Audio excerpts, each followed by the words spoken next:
Listen to part of a lecture from an art history class. Good morning. Ready to begin? Today I'd like to complement our study of Romanticism by examining more closely the life of Charles Fourier. That's four, like the number, then I-E-R. But before we study Mr. Fourier, let's review what we know about Romanticism.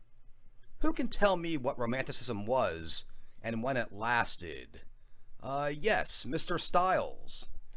Romanticism was a cultural and artistic movement in Europe.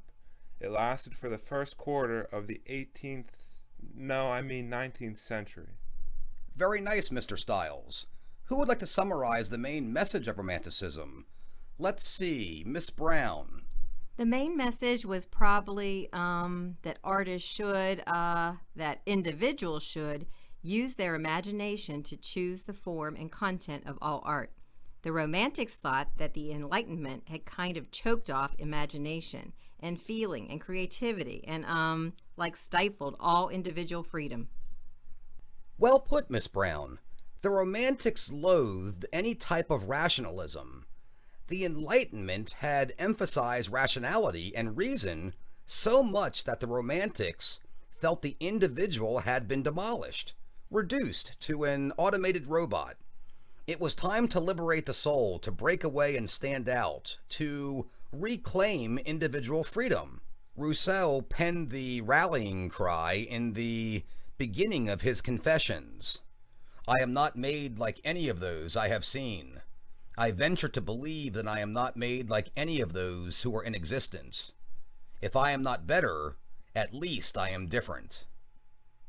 So then, it was against this backdrop that Charles Fourier appeared on the historical stage. Mr. Fourier was what Karl Marx would later dub a utopian socialist. He was one of three main utopian socialists, along with Robert Owen and Henry D. St. Simon. A utopian socialist, broadly speaking, was someone who employed socialist principles to create hypothetical versions of perfect utopias. Societies that were egalitarian or communal, in which people would live in perfect fairness and harmony. Utopian philosophers believed these kinds of societies could be achieved in the immediate future. Thus, they planted the first seeds of the early 20th century socialist movement. Monsieur Fourier was born in northeast France on April 7, 1772, and he died in Paris on October 10, 1837. He was widely regarded as the most utopian of the utopian socialists. He argued vigorously, for instance, that women should have equal rights with men, and actually coined our modern word, feminism.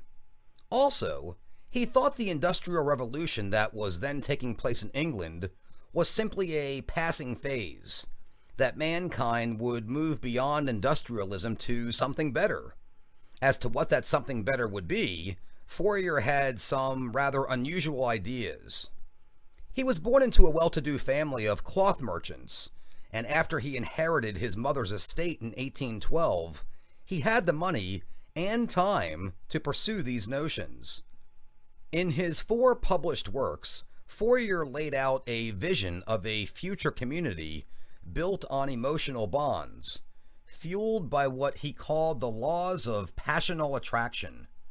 Basic human passions and drives had been repressed for too long, he argued. Now, these emotions needed to be openly expressed and harnessed. Men and women would live in self-contained housing units with 1,620 members. Why 1620? Because Mr. Fourier had determined that people could be classified into 810 different psychological types. If you multiply this by 2, for men and women, you get 1,620. With such precise pairing, he was certain that the laws of passional attraction would produce ideal, harmonious relationships. Many of Fourier's ideas, to be frank, were perfect nonsense. He projected that his new world would last for 80,000 years, the last 8,000 of these in an era of perfect harmony. In this period, he predicted, among other things, that 6 moons would orbit the Earth and that the seas would become oceans of lemonade.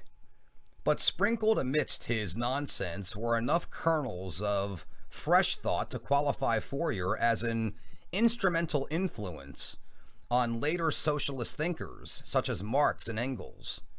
Many think the most valuable of these kernels was Fourier's idea that work, especially heavy manual labor, could be turned into play, something deeply satisfying both mentally and physically.